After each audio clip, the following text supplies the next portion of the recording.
नमस्कार दोस्तों, स्वागत है आप सभी का आपके अपने YouTube चैनल में। आज कक्षा 6 की जो हम बुक कर रहे हैं उसका सेकंड चैप्टर करेंगे अपन, पादपों में पोषण, न्यूट्रिशन इन प्लांट्स। इससे पहले वाली वीडियो में हमने पहला चैप्टर कर लिया था, भोजन के स्रोत। आज कुछ अलग टाइप से कर रहे हैं थोड़ा, क्योंकि ये ज़रूरी है, क्योंकि उस फ़ोन के अंदर सही से लिखा नहीं जाता। कुछ चीज़ें आज थोड़ी अलग हैं, इसलिए हम आज इस प्रकार से पढ़ने वाले हैं। तो चलो शुरुआत करते हैं वीडियो की। पिछले चैप्टर में आपने पढ़ा दोस्तों कि दूध से हमें कैल्शियम प्राप्त होता है। दूध से हमें क्या प्राप्त होता है? कैल्शियम प्राप्त होता है। कैल्शियम की पूर्ति हम दूध से करते हैं। इसी प्रकार हमने पढ़ा है जो पादप है उसकी पत्तियों में हरित जो है क्लोरोफिल होता है, उसमें कौन सी धातु पाई जाती है? मैग्नीशियम धातु पाई जाती है। इसके अलावा हमारे जो रक्त के अंदर हीमोग्लोबिन है, हीमोग्लोबिन के अंदर भी एक धातु पाई जाती है, कौन सी? आयरन धातु पाई जाती है। इस प्रकार ये तत्व जो हमारे शरीर के अंदर विशेष प्रकार की कोई आवश्यकता के कारण ही तो मौजूद हैं, और इन आवश्यकता के कारण इन तत्वों को क्या कहते हैं? आवश्यक तत्व कहते हैं। और इन तत्वों को जब हम ग्रहण करते हैं, किसी भी प्रकार से इन पोषक तत्वों को ग्रहण करने की जो प्रक्रिया है वो प्रक्रिया क्या कहलाती है? पोषण कहलाती है, जो कि आज हम पढ़ने वाले हैं। आज हम पढ़ने वाले हैं पादपों के संदर्भ में। तो आज हमारे चैप्टर का नाम क्या है? पादपों में पोषण। ठीक है। सजीवों द्वारा अपने स्वास्थ्य एवं शरीर की वृद्धि एवं विकास के लिए भोजन के रूप में आवश्यक पोषक तत्वों को ग्रहण करने की प्रक्रिया को ही हम क्या कहते हैं? पोषण कहते हैं। इस प्रक्रिया को हम पोषण कहते हैं। इस पोषण में हमने क्या ग्रहण किया है? आवश्यक पोषक तत्वों को ग्रहण किया है। पोषक तत्वों को ग्रहण किया है। इन पोषक तत्वों को आवश्यकता के आधार पर पौधे के अंदर इन पोषक तत्वों की आवश्यकता के आधार पर इनको दो भागों में विभाजित किया जाता है। सबसे पहले वृत्त मात्रिक पोषक तत्व, जिनको मैक्रोन्यूट्रिएंट्स, और सूक्ष्म मात्रिक पोषक तत्व, जिनको माइक्रोन्यूट्रिएंट्स कहते हैं। ऐसे तत्व जिनकी पौधे को ज्यादा मात्रा में आवश्यकता होती है उनको कहते हैं वृत्त मात्रिक पोषक तत्व, और जो थोड़ी मात्रा में चाहिए उनको कहेंगे सूक्ष्म मात्रिक पोषक तत्व। जो वृत्त मात्रिक पोषक तत्व हैं उसको उनकी मात्रा 0.2 से 4% तक आवश्यकता पौधे को होती है। कितनी मात्रा? 0.2 से 4% तक। और जो सूक्ष्म मात्रिक पोषक तत्व हैं इनकी मात्रा पौधे में 0.02% से भी कम होती है। ये मात्रा आपको याद रखनी है, पूछी जा सकती है एग्जाम में कि वृत्त मात्रिक पोषक तत्वों की पौधे के अंदर प्रतिशत मात्रा कितनी होती है, या सूक्ष्म मात्रिक पोषक तत्व की। तो ये दोनों आपको याद करनी है। ये जो 0.02 है और ये जो वृत्त मात्रिक तत्व हैं इनमें 0.2% है। यानी कि सूक्ष्म मात्रिक पोषक तत्वों से ये 10 गुना ज्यादा, कितने? 10 गुना ज्यादा है। ऐसी बात ऐसे लग ही रहा है कि 0.2 और 0.02 सेम से हैं, ये समान नहीं है, ये इनसे 10 गुना ज्यादा है, इसलिए इनको वृत्त मात्रिक पोषक तत्व कहते हैं और ये सूक्ष्म मात्रिक हैं। अब आपको ये याद करने की वृत्त मात्रिक पोषक तत्व कौन कौन से हैं? तो carbon, hydrogen, oxygen, carbon, hydrogen और ऑक्सीजन। इसके बाद नाइट्रोजन, पोटेशियम, कैल्शियम, मैग्नीशियम और सल्फर। इस सल्फर को गंधक भी कहते हैं। तो ये आपको याद करनी है, carbon, hydrogen, oxygen, nitrogen, potassium, calcium, magnesium और सल्फर। ये आसानी से याद हो जाएंगे। इसके अंदर सारे जो इन तत्वों के प्रतीक हैं सभी एक एक अक्षर के हैं। सिर्फ कैल्शियम और मैग्नीशियम ही ऐसे हैं जिनका प्रतीक है 2 अक्षर वाला है। तो ये इस तरह से आप इनको याद कर सकते हैं। जबकि सूक्ष्म मात्रिक पोषक तत्व जब आप देखेंगे तो कौन कौन से हैं? जिंक, कॉपर, मैंगनीज, आयरन या फेरस, बोरोन, मोलिब्डेनम, क्लोरीन और निकल। ये सारे सूक्ष्म मात्रिक पोषक तत्व हैं। तो जो सूक्ष्म मात्रिक पोषक तत्व हैं ये सारे के सारे इनके प्रतीक 2 अक्षरों के हैं। कितने? 2 अक्षरों के हैं, सिर्फ बोरोन को छोड़कर। एक बोरोन को अलग याद करना है, बाकी सारे के सारे 2 अक्षरों के हैं, इसलिए ये आसानी से याद हो जाने वाले हैं। जो वृत्त मात्रिक पोषक तत्व हैं उनको हम 2 भागों में विभाजित करते हैं, प्राथमिक पोषक तत्व और द्वितीयक प्रकार के पोषक तत्व। प्राथमिक पोषक तत्व वो तत्व होते हैं जिनकी आवश्यकता पौधे को सबसे पहले आवश्यकता होती है। जैसे मैं आपको बताता हूँ, सबसे पहले जब बीज को बोया जाता है तो बीज मृदा के अंदर वृद्धि करता है। बीज के 2 भाग होते हैं। पहला भाग नीचे वाला, इसको कहते हैं मूलांकुर। क्या कहते हैं? मूलांकुर। और जो ऊपर वाला है इसको कहते हैं परांकुर। क्या कहते हैं? परांकुर। मूलांकुर से मूल का निर्माण होता है। मूल यानी कि जड़ का, और जो प्रांकुर है इससे तने का निर्माण होता है, तने का। तो जो बीज है उस बीज की वृद्धि के लिए सबसे पहले चाहिए नाइट्रोजन। वृद्धि के लिए क्या चाहिए? नाइट्रोजन। इसलिए नाइट्रोजन क्या है? प्राथमिक पोषक तत्व है। और वृद्धि के पश्चात जब ये पौधा बड़ा हो जाएगा, बड़ा होने के बाद इसमें आएंगी, इसमें पत्तियां लग जाएंगी, पत्तियां लगेंगी, और पत्तियों में क्या पाया जाता है? क्लोरोफिल पाया जाता है। पत्तियों में क्या पाया जाता है? क्लोरोफिल। और क्लोरोफिल के अंदर कौन सी धातु होती है? आपको पता है क्लोरोफिल के अंदर मैग्नीशियम धातु होती है। तो ये जो मैग्नीशियम है ये द्वितीयक प्रकार का पोषक तत्व हो गया, क्योंकि जो सबसे पहले चाहिए वो नाइट्रोजन और जो बाद में चाहिए वो द्वितीयक प्रकार के हैं। ये याद करने का तरीका। तो जो प्राथमिक पोषक तत्व कौन कौन से हैं? नाइट्रोजन, फास्फोरस और पोटेशियम प्राथमिक प्रकार के पोषक तत्व हैं, या NPK इस प्रकार से इनको याद कर सकते हैं। और जो लास्ट वाले ये तीन थे, कैल्शियम, मैग्नीशियम और सल्फर, ये द्वितीयक प्रकार के पोषक तत्व हैं। कैल्शियम, मैग्नीशियम और सल्फर ये सेकेंडरी प्रकार के पोषक तत्व हैं। ये आपको याद करने हैं। इसके पश्चात दोस्तों पोषण के आधार पर पादपों को वर्गीकृत किया गया है, वो हम पढ़ने वाले हैं। पोषण के आधार पर पादपों को 5 भागों में वर्गीकृत किया गया है। स्वपोषी पादप, परजीवी पादप, कीटभक्षी पादप, मृतजीवी पादप और सहजीवी पादप। आइए इनको देखते हैं। सबसे पहले देखते हैं स्वपोषी पादप। ऐसे पादप जो सूर्य के प्रकाश से अपना भोजन स्वयं बना सकते हैं उनको क्या कहते हैं? स्वपोषी पादप कहते हैं। और ये जो प्रक्रिया है भोजन बनाने की, इस प्रक्रिया को हम क्या कहते हैं? स्वपोषण कहते हैं। इन पादपों में भोजन का निर्माण पत्तियों में होता है। जो स्वपोषी पादप हैं उनमें भोजन का निर्माण कहाँ पर होता है? पत्तियों में होता है। इन पादपों की पत्तियों के सतह पर सूक्ष्म छिद्र पाए जाते हैं। उन सूक्ष्म छिद्रों को हम क्या कहते हैं? रंध्र या फिर स्टोमेटा कहते हैं। उन स्टोमेटा का कार्य क्या है? उन स्टोमेटा का कार्य है कि जब ये भोजन बनाते हैं यानी कि प्रकाश संश्लेषण करते हैं, उस प्रकाश संश्लेषण की क्रिया में जो कार्बन डाइऑक्साइड गैस है वो इन छिद्रों के माध्यम से प्रवेश करती है। और ये जो छिद्र हैं, ये पत्ती की सतह पर जो छिद्र हैं, ये मान लो छिद्र है या स्टोमेटा है, स्टोमेटा कहते हैं इसको। इस स्टोमेटा के चारों ओर कोशिकाएं पाई जाती है। इन कोशिकाओं को हम कहते हैं द्वार कोशिकाएं। इन कोशिकाओं को द्वार कोशिकाएं कहते हैं। ये प्रश्न पूछा जा सकता है कि स्टोमेटा के चारों ओर जो कोशिकाएं पाई जाती हैं वो किस प्रकार की कोशिकाएं होती हैं? तो उनको कहते हैं द्वार कोशिकाएं। अब देखिए दोस्तों, ये जो हरे पौधे हैं ये क्लोरोफिल युक्त कोशिकाएं, हरे पौधों की क्लोरोफिल युक्त कोशिकाएं सूर्य के प्रकाश में, सनलाइट में जल एवं कार्बन डाइऑक्साइड के द्वारा, जल और कार्बन डाइऑक्साइड के द्वारा भोजन का निर्माण करती है। इस भोजन निर्माण की प्रक्रिया को हम प्रकाश संश्लेषण या फिर फोटोसिंथेसिस कहते हैं। ये जो जल है, ये जल जड़ों के द्वारा पादप की पत्तियों तक पहुंचा दिया जाता है, और ये कार्बन डाइऑक्साइड स्टोमेटा के द्वारा या रंध्रों के द्वारा पादप के पत्तियों के अंदर प्रवेश करती है, और सनलाइट सूर्य से प्राप्त होती है। और पत्तियों के अंदर क्लोरोफिल युक्त जो कोशिकाएं हैं ये मौजूद होती हैं, और इन सब की क्रिया से क्या है? भोजन का निर्माण होता है। और यह प्रक्रिया क्या कहलाती है? प्रकाश संश्लेषण कहलाती है। प्रकाश संश्लेषण की जो क्रिया है वो कार्बन डाइऑक्साइड रंध्रों के द्वारा प्रवेश करती है, और जल जड़ों के द्वारा पत्ती तक पहुंचा दिया जाता है। और पत्ती के अंदर क्या उपस्थित होता है? पर्णहरित या क्लोरोफिल।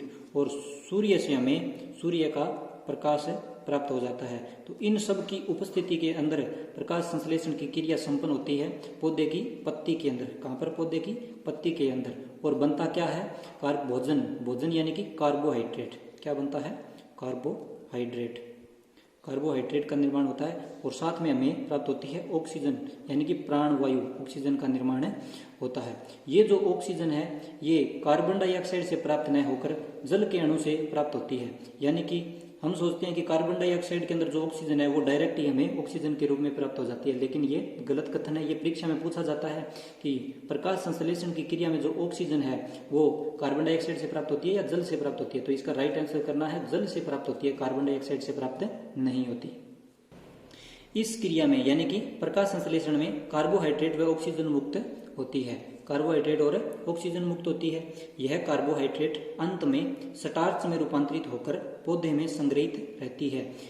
अंत में क्या है, स्टार्च में रूपांतरित होकर पौधे में संग्रहित रहती है और स्टार्च को हम क्या कहते हैं, मंड भी कहते हैं।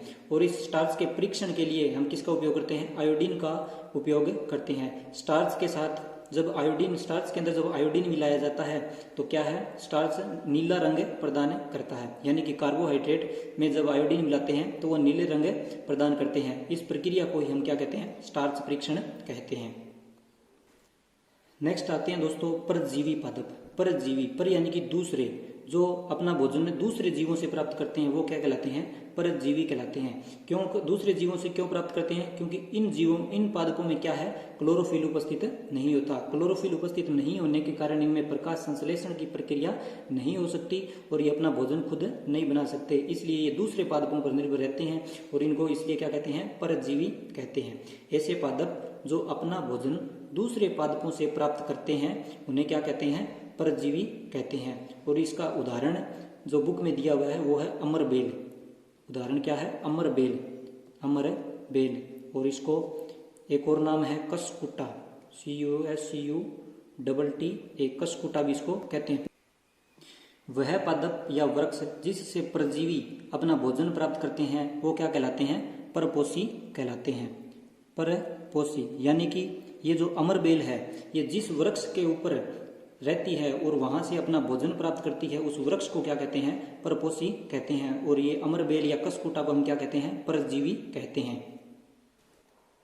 नेक्स्ट आते हैं कीटभक्षी पादप। कुछ ऐसे पादप हैं जो कीटों का भक्षण करते हैं। ऐसे पादप जो जीवित रहने के लिए कीटों का भक्षण करते हैं। क्या, किन का भक्षण करते हैं, कीटों का भक्षण करते हैं, कीटों को खा जाते हैं, ऐसे कीटभक्षी पादप कहलाते हैं। जैसे इनके एग्जाम्पल है ड्रोसेरा, यूट्रिकुलेरिया,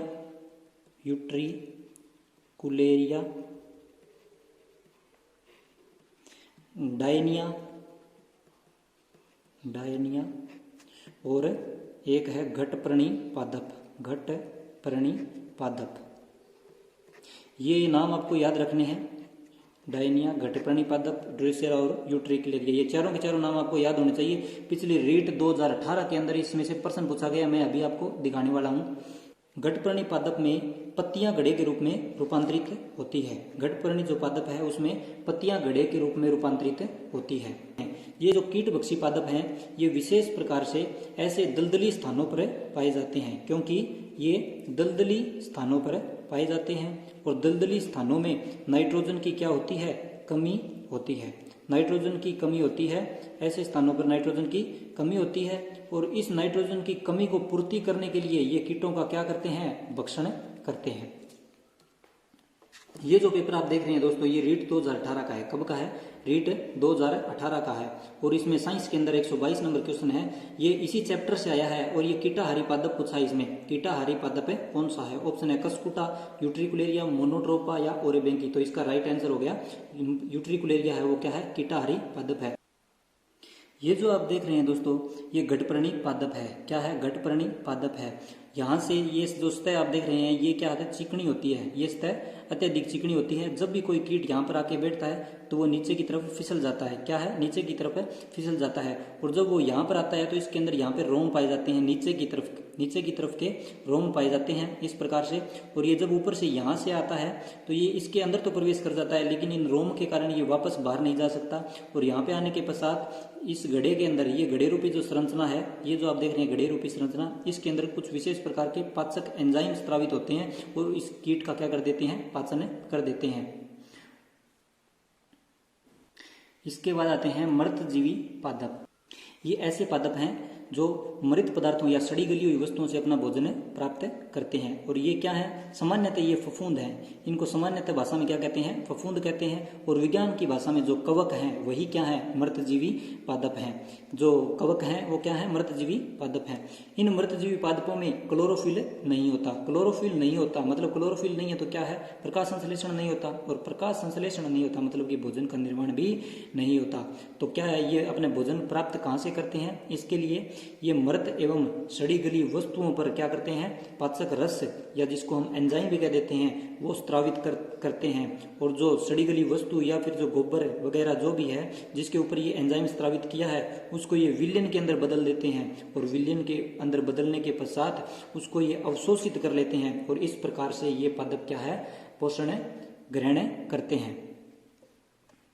अधिकांशतः कवक जो है, अधिकांशतः कवक जैसे कि म्यूकर और एगेरिकस, ये क्या है, मृतजीवी पादप के उदाहरण है। और जो मोनोट्रोपा है वो एकमात्र ऐसा पुष्पीय मृतजीवी पादप है। ये एग्जाम्पल आपको याद करनी है।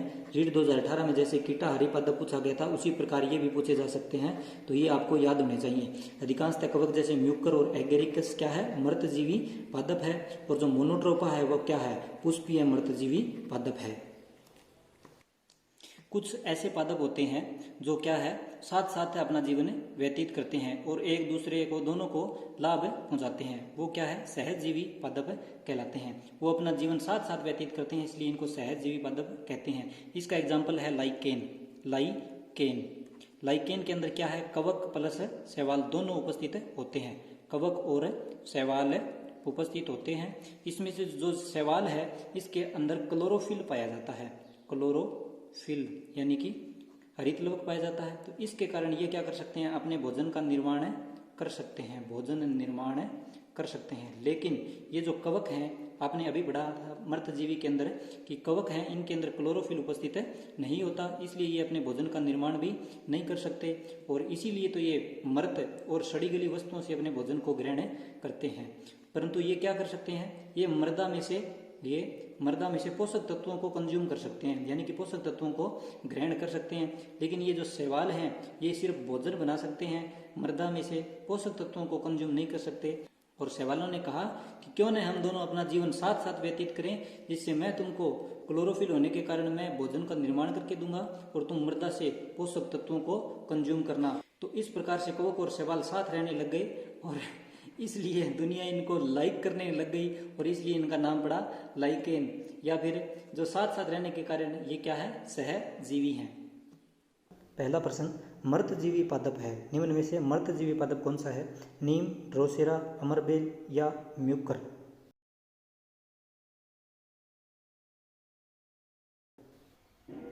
दूसरा क्वेश्चन है, ऐसे पादप जो भोजन के लिए दूसरे पादप पर निर्भर रहते हैं क्या कहलाते हैं, ऐसे पादप परजीवी पादप कहलाते हैं। स्वपोषी वो हैं जो अपना भोजन स्वयं बनाते हैं, कीटभक्षी जो कीटों का भक्षण करके अपना भोजन बनाते हैं, और मृतजीवी वो हैं जो मृत या सड़ी गली वस्तुओं से अपने भोजन का निर्माण करते हैं। लास्ट क्वेश्चन है, कीटभक्षी पादप नहीं है, निम्न में से कीटभक्षी पादप नहीं है। और रीट 2000 था उसमें था कि कीटभक्षी पादप है, तो कौन सा नहीं है ये बताना है। ड्रोसेरा, डायोनिया, यूट्रिकुलेरिया, ये तीनों कीटभक्षी पादप हैं। इनके अलावा एक घटपर्णी पादप भी कीटभक्षी है, और ये जो चौथा है अमरबेल, ये कीटभक्षी पादप नहीं है, जबकि ये क्या है, परजीवी पादप है। दूसरे पादप के ऊपर अपना जीवन व्यतीत करती है, इसलिए ये परजीवी है। और जिस पादप के ऊपर ये अपना जीवन व्यतीत करती है उस पादप को क्या है, परपोषी कहते हैं। ये कुछ खालिस्तान है, लाइकेन में खालिस्तान एवं खालिस्तान साथ साथ रहते हैं। तो लाइकेन में क्या क्या है, कवक और शैवाल साथ साथ रहते हैं। घटपर्णी पादप में घड़ा है, खालिस्तान का रूपांतरित रूप है। तो किसका रूपांतरित रूप है, पत्ती का रूपांतरित रूप है। तीसरा है, सजीवों द्वारा अपने स्वास्थ्य एवं शरीर की वृद्धि के लिए भोजन के रूप में आवश्यक पोषक तत्वों को ग्रहण करने की प्रक्रिया को हम क्या कहते हैं, पोषण कहते हैं। क्या कहते हैं दोस्तों, पोषण कहते हैं। तो ये चैप्टर हमारा हुआ समाप्त। दोस्तों मिलते हैं नेक्स्ट वीडियो में। कमेंट करके ज़रूर बताना आपको वीडियो कैसा लगा। धन्यवाद।